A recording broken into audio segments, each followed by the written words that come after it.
사도행전 7장 54절 60절. 사도행전 7장 54절.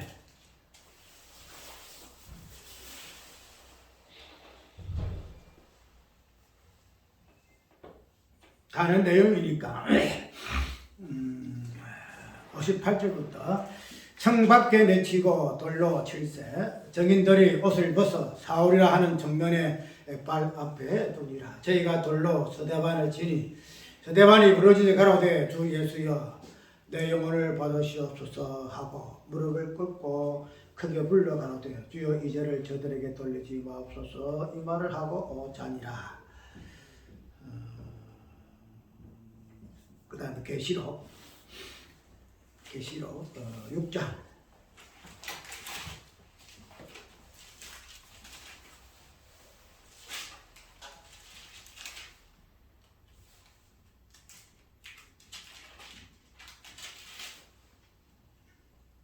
10절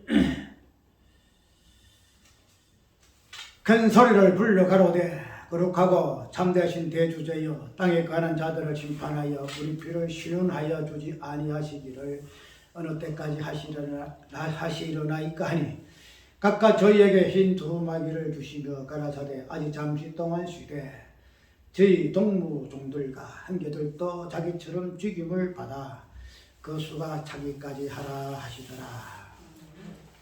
찬송가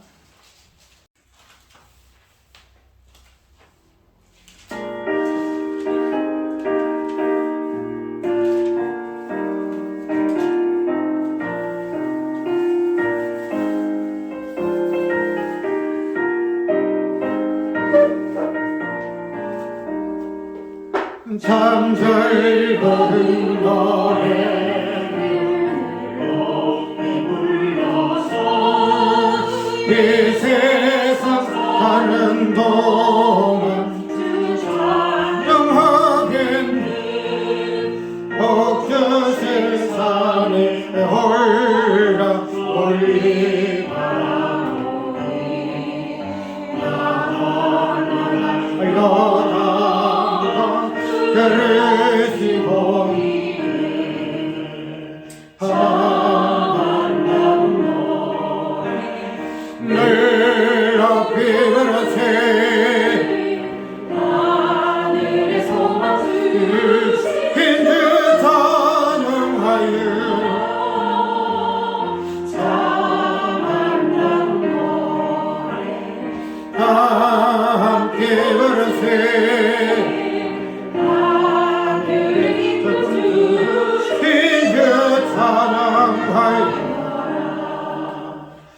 즐거운 노래를 높이 불려서 내 영혼을 하신 주 찬양하겠네 날 위해 성도들이 이거를 노래에 하늘의 전사를 바라겠네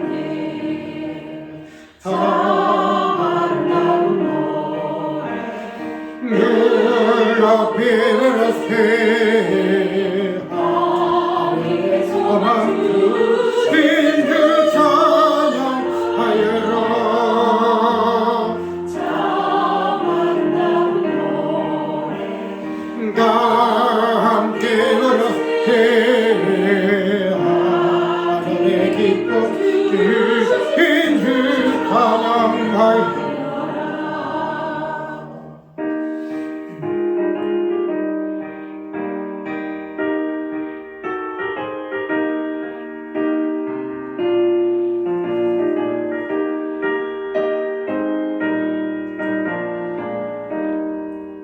참 즐거운 노래를 높이 불려서 만남의 왕배시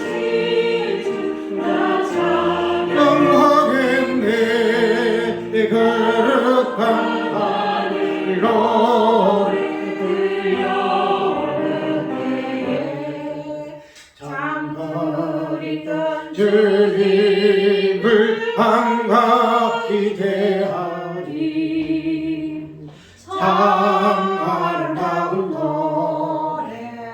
늘 높이 그렇게 하늘의 소망 주 긴줄 찬양하여 참 아름다운 노래 함께 부르세 하늘의 기쁨 주 긴줄 찬양하여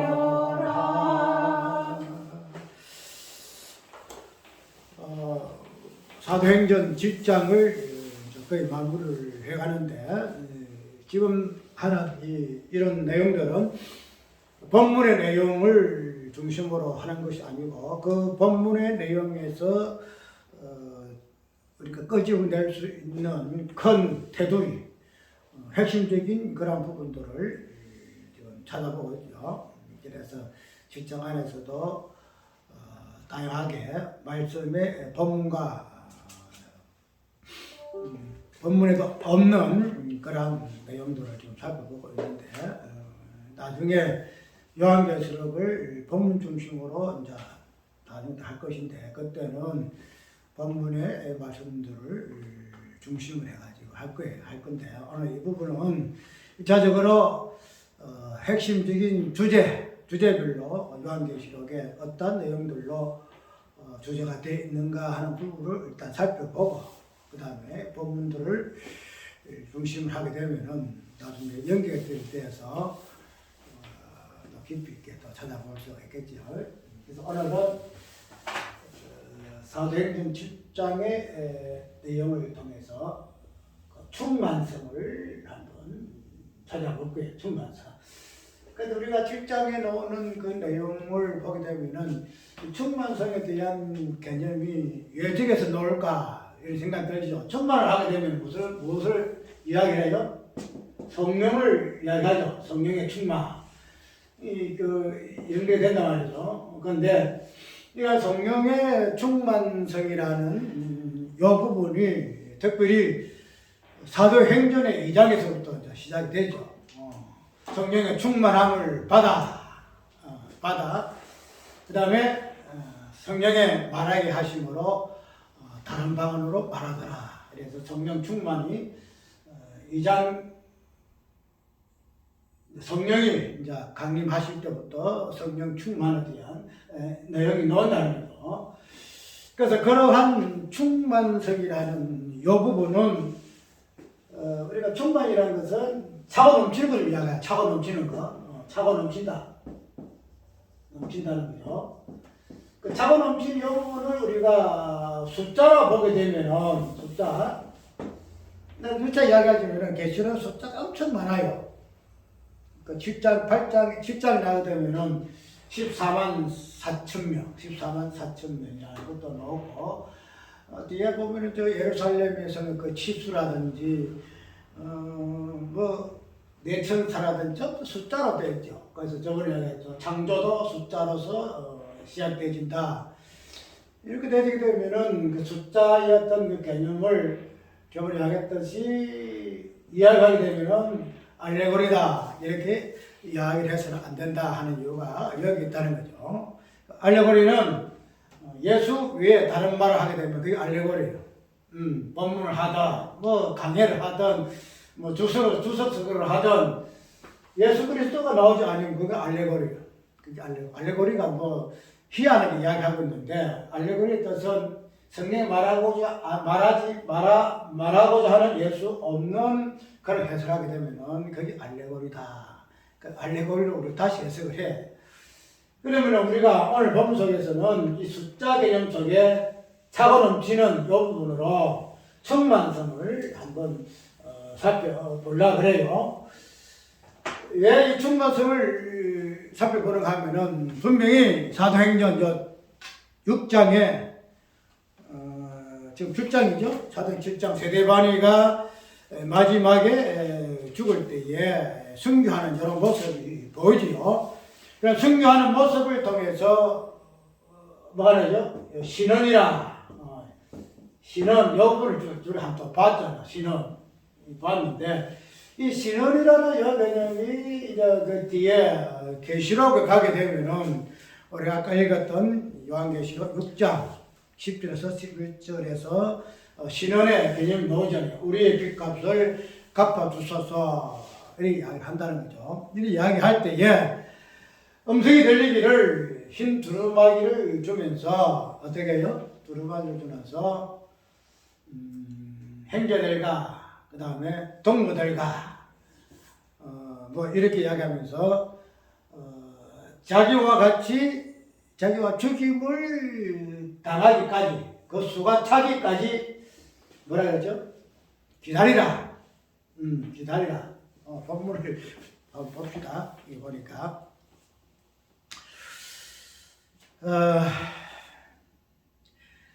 11절에 각각 저희에게 흰 두루마기를 주시며 가라사대 아직 잠시 동안 쉬되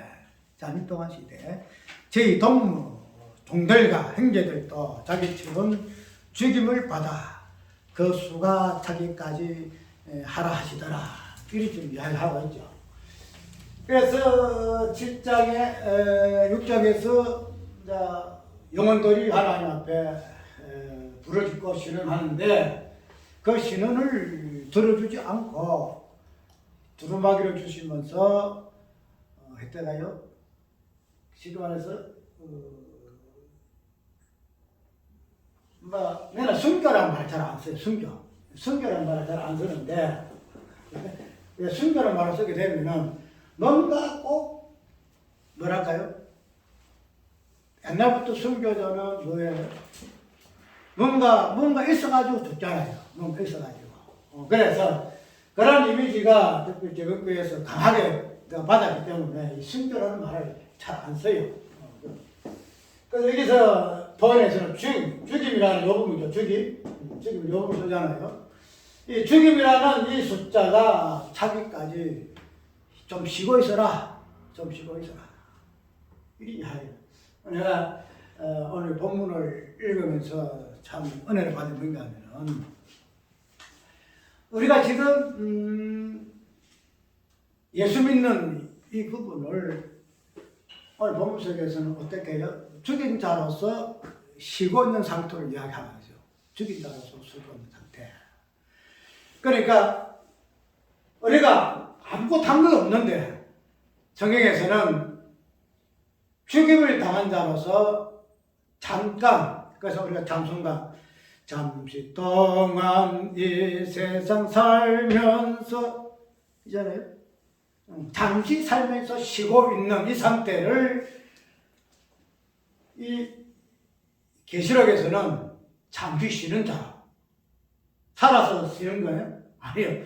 죽임을 당한 자로서 지금 사는 상태를 우리의 상태라고 지금 이야기를 지금 하고 있다는 거죠. 이 상태로. 그래서 그걸 보고, 나는 살아서 빠딱빠딱 하는데, 하나님 나를 죽인 자로.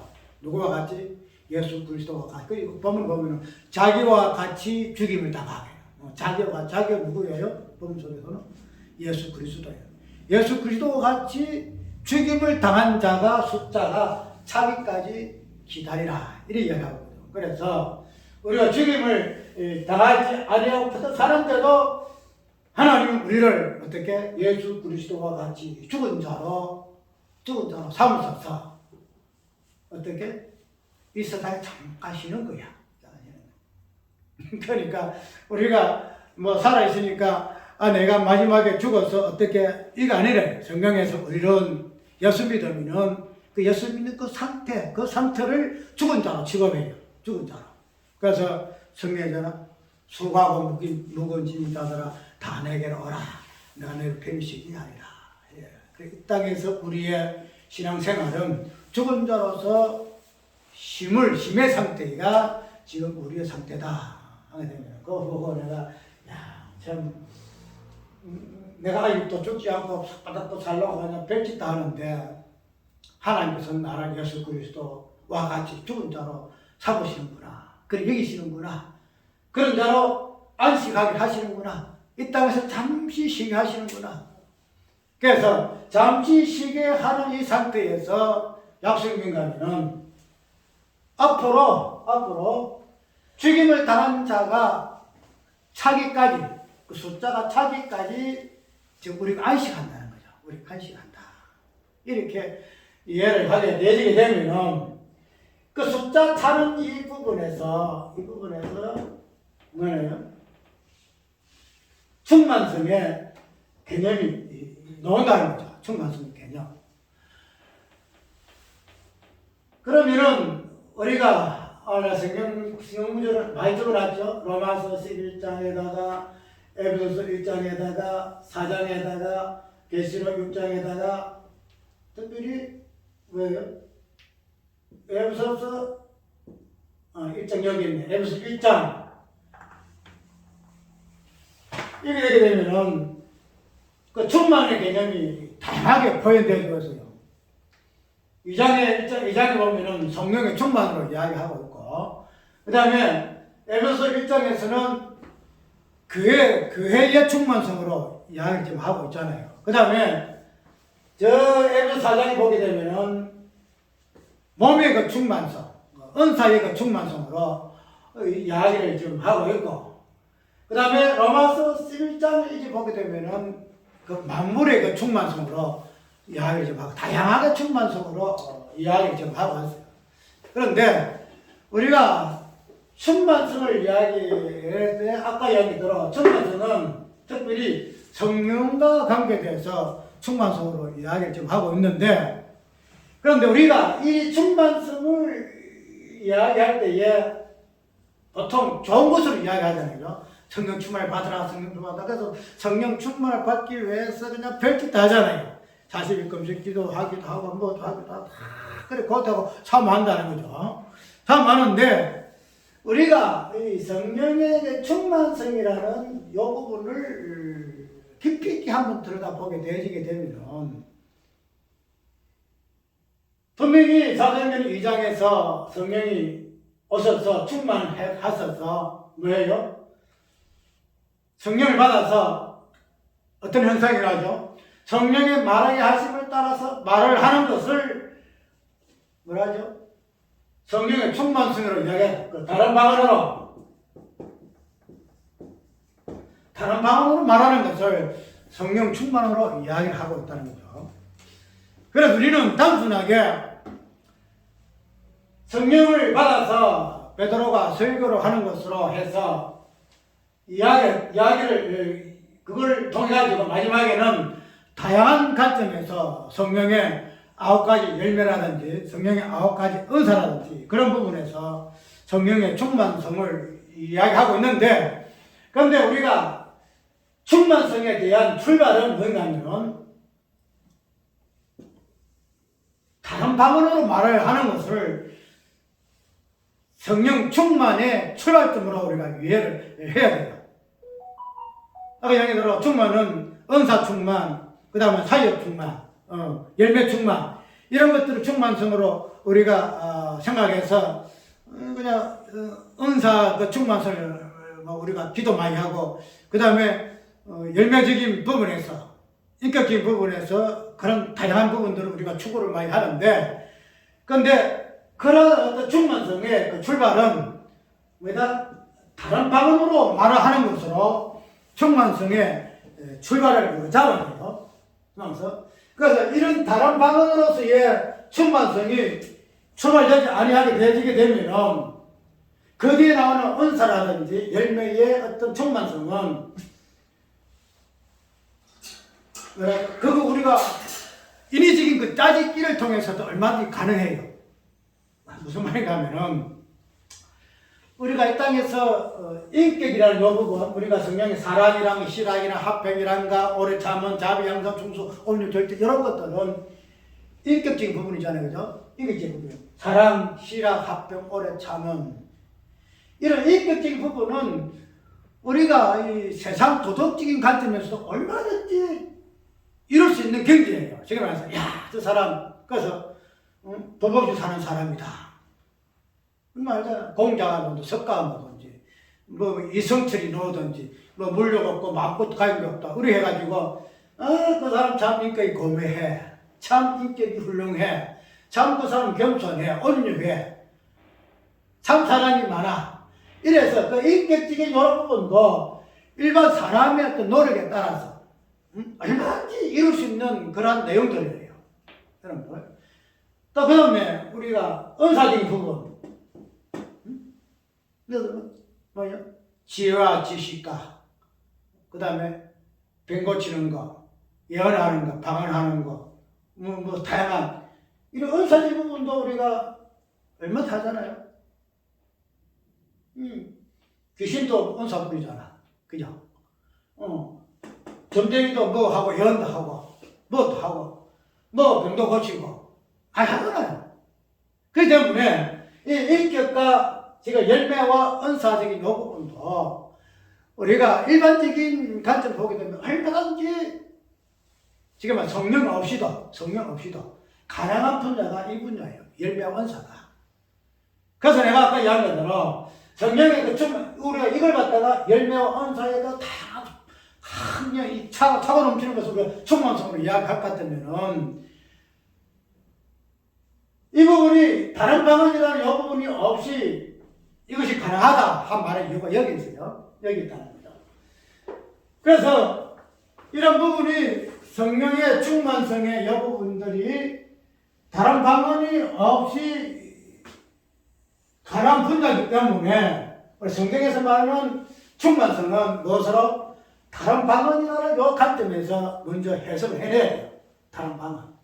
그러니까 여기에서 나오는 다른 방언에서 나오는 열매와 은사가 성경적인 열매와 은사고 이 충만성을 성령의 충만이라 이런 이야기를 좀 한다는 거예요. 그러면 우리가 다른 방언이라는 것이 무엇일까? 다른 방언. 저번에 우리가 아까 이야기했잖아요. 이런 부분들은 본문에도 이런 부분들이 없잖아요. 이런 것도 발제 빼내지 못하는데 어쨌든 우리가 깊이 있게 한번 연구를 하게 되게 성경신학으로 연구를 하게 되게 되면은 이런 부분들이 가능해요. 그러니까 우리가 성령의 충만성을 열매와 은사의 부분을 가지고 성령의 충만을 이야기를 했는데 그런 부분들이 다른 방언이나 이 부분을 딱 알지 않고 하게 되게 되면 아가인들은 다른 방법은 얼마나 가능하다. 귀신도 가능하다. 인간의 노력과 인간의 어떤 열심도 가능하다. 그렇기 때문에 그런 부분으로서 이 부분을 통해서 성령의 충만성을 보지 않게 되면은 열매와 은사를 해석하지 아니하게 되면은 그거는 우리가 한마디로 뭐랄까요? 미혹에 빠질 수가 있다는 거죠. 미혹에. 그런 게 많잖아요. 그러면 이 다른 방언이라는 것이 무엇일까? 그 다른 방언은 성경에 이게 다른 방언으로 표현하겠지만 다른 방언으로 통해서 나오는 내용이 뭐예요? 나오는 내용이 예수잖아. 예수거든요. 그러니까 이 다른 방언은 일반적인 그 방언에서는 예수가 없어요. 이때까지 성령이 오시기 전에 말해지는 말들은 예수가 없어요. 예수가 없어가지고 그냥 그런데 성령이 오심으로 성령이 말하심을 통해서 그것을 다른 방언으로 이야기하는데 그 방언이라는 것을 통해서 오직 예수가 드러난다는 거죠. 그러면은 일차적으로 이 다른 방언이라는 이 부분이 성경에서 무엇을 이야기를 하고 있죠?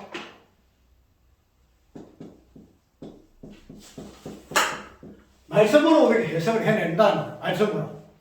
그러니까 성령이 오셔서 말씀하시니까 이게 다른 방언이고 다른 방언? 다른 방언이 말씀하시니까 이 다른 방언으로 말씀하시는 이 부분을 성경에서는 성령 충만이라 이리 이야기를 지금 한다는 거죠. 그래서 이 다른 방언으로 말씀하시는 이 말씀을 통해서만이 열매가 있고 은사가 있다는 거죠. 그렇지 아니한 것은 전부 다 사입이다 이 말이에요. 그럼 왜 내가 이 말을 하는가 하면은 오늘 본문 속에서 영혼들이 어떻게 해요? 우리의 피를 시원하여 주지 않습니까? 왜 가만히 계십니까? 잠잠하십니까? 이렇게 할 때에 이게 읽어볼게요. 자, 한 번 더.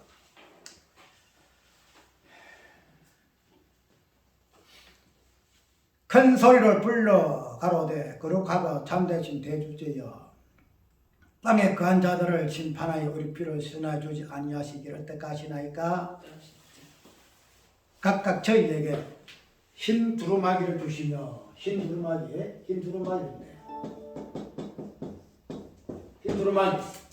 그러면 우리가 흰 두루마기 이 부분을 성경에서는 뭘로 이야기를 하죠? 두루마기? 옛날에는 이런 책이 없잖아요. 두루마기식으로 성경책 있잖아. 성경책 딱. 그 뒤에 성경에 쭉 보면 두루마기가 책이 자주 나오는데 이 두루마기를 주신다는 거죠. 두루마기를 주시면서 하시는 말씀이 잠시 기다려라. 잠시 기다려라. 누가 이거 봤잖아요. 죽임을 당한 자죠. 죽임을 당한 자. 죽임을 당한 자가 받는 것이 흰 두루마기예요. 흰 두루마기. 그럼 이 흰 두루마기가 말씀이다. 이게 우리가 이해가 할 것 같으면은 말씀을 주시면서 뭐예요? 죽은 자에게 말씀 주시면서 좀 기다려라. 니와 같이 죽음을 당하는 그 숫자가 있는데 그 숫자가 차기까지 좀 기다려라. 좀 안쉬어라. 좀 쉬고 있어라. 이렇게 이야기한다는 거죠. 그러면 이 말씀을 죽은 자에게 주신 이유가 뭐예요? 말씀 자체가 무슨 흔적이에요? 죽임의 흔적이잖아요. 죽음. 우리 예수 그리스도 말씀을 이야기하잖아요. 그래서 말씀을 주심으로 인해서 그 말씀에 의해서 죽임을 당한 자, 말씀을 통해서 죽임을 당한 자, 우리 말씀이 우리를 죽이잖아요. 말씀 죽이잖아요. 율법의 말씀을 죽이고 복음의 말씀을 죽이거든요. 그래서 그 죽임을 당한 자가 받는 것이 말씀인데 그 말씀을 주신 이유는 말씀을 통해서 죽임을 당한 자, 죽임을 당한 자 이들이 지금 신원하고 있습니다. 신원. 우리한테 피를 갚아달라 이렇게 이야기하고 있다는 거죠. 그런데 이제 그런 부분을 하시면서 자기와 같이 죽임을 당하는 숫자가 차기까지 좀 기다려라 이렇게 이야기한다는 거예요. 그러면은 우리가 이 숫자가 차기까지 이렇게 이야기하는데 아까 우리가 잠깐 살펴보듯이 그 충만성은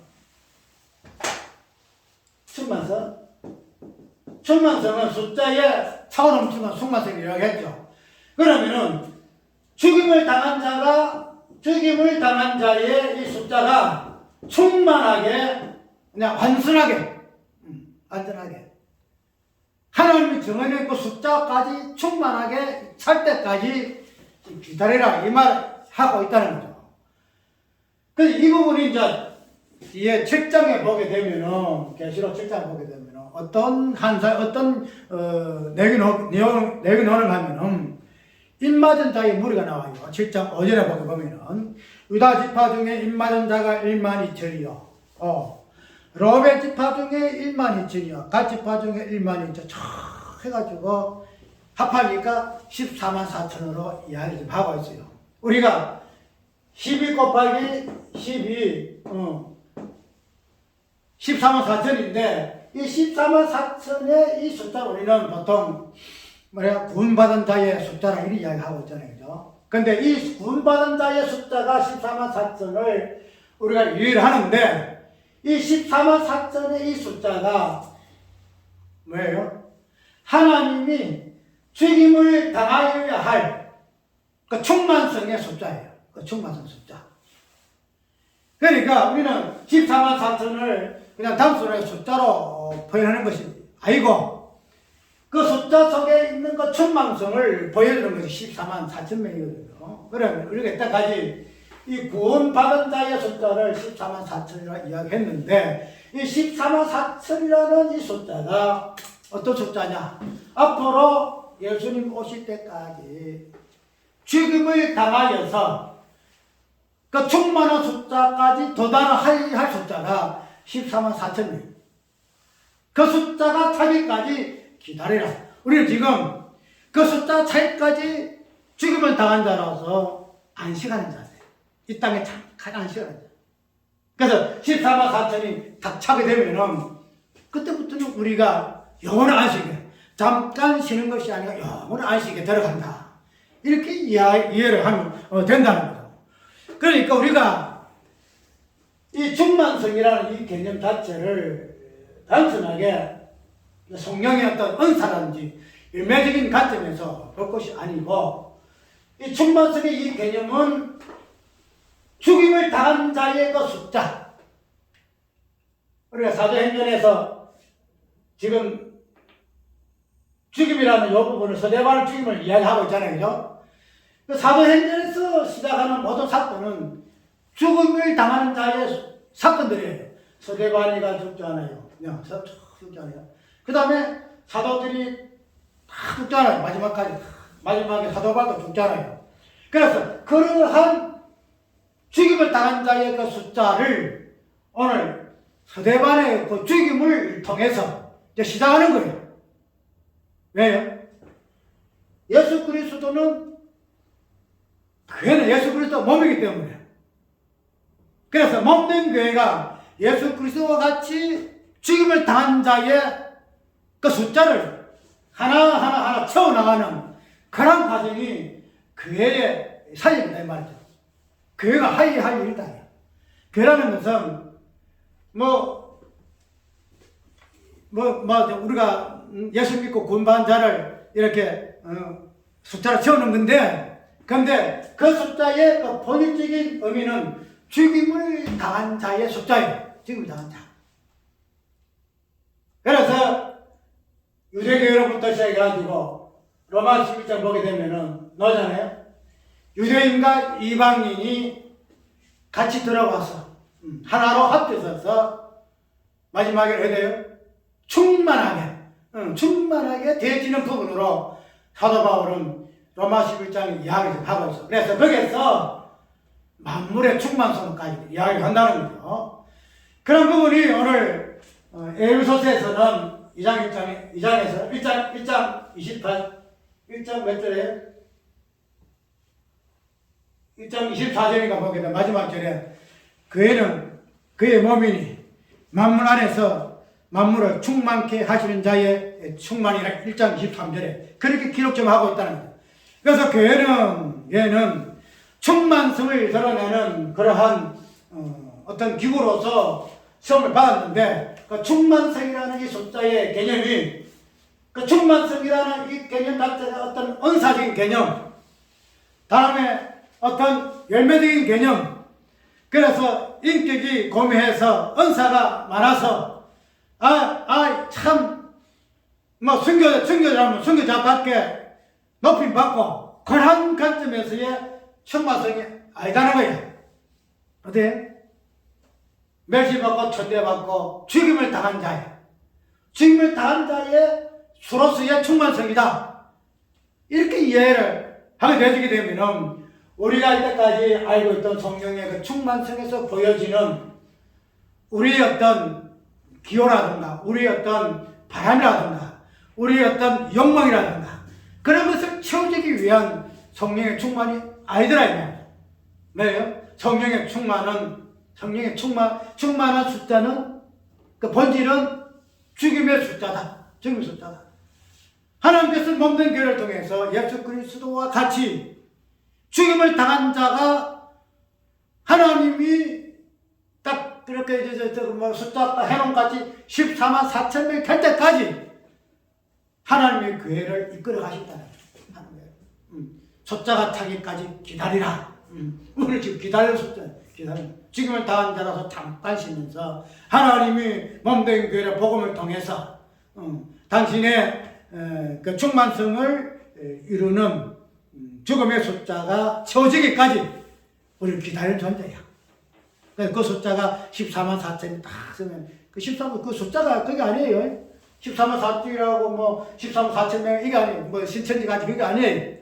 14만 4천은 구약과 신약의 하나님의 백성들 그걸 이야기하는 것이니까 그게 14만 4천으로 이렇게 12지파 가지고 해서 전체적인 부분으로 보여지는 것이 이 숫자인데, 이 숫자가 단순하게 구원의 숫자가 아니고 그 구원의 숫자의 본질적인 부분이 죽임을 당한 자의 숫자다. 죽임을 당한 자의 숫자다. 그래서 승리자의 숫자다. 그래서 우리는 죽임을 당한 자로서의 그 숫자를 채워가는 14만 4천 중에 속해 있는 우리가 숫자 우리들이다 이 말이죠. 그 때문에 우리가 이런 관점에서 성령의 충만성을 보게 되게 되면 그 성령의 충만을 받게 해달라고 벽짓하는 것 자체가 얼마나 허군가, 얼마나 인간의 욕망을 드러내고 그걸 이루려고 하는 쓸데없는 몸부림인가 하는 부분들이 정확히 나오잖아요.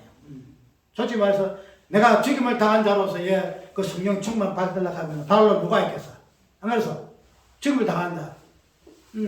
그래서 예수 그리스도와 같이 멸시당하고 천대받고 마지막에 십자가에 못 박기를 그걸 위해서 성령 충만을 하려고 하는 사람 나와보라 그래.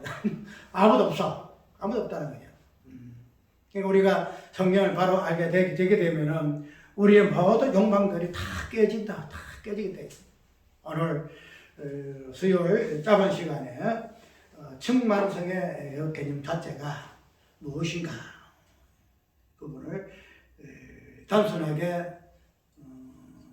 우리의 어떤 욕망을 그 환상을 드러내고 부추기는 관점에서의 성령 충만은 아니고 예수 그리스도와 같이 죽은 자의 숫자로서 우리는 충만성에 들어있는 존재. 아까 우리 찬송 불렀잖아요. 내 이름이 생명책에 기록되어 있는가 하는 여러 부분들 통해서 다시 한번 죽음을 당한 자의 그 신원 그분에서 사도행전 스데반의 죽음을 통해서 교회는 시작하고 있다. 시작하고 있다. 그래서 마지막에 교회가 끝날 때까지 충만성의 숫자를 채우기 위해서 하나님께서는 당신 일을 하신다 하는 부분을 기억하는 우리가 되기를 바랍니다. 찬송가 아까 불렸던 찬송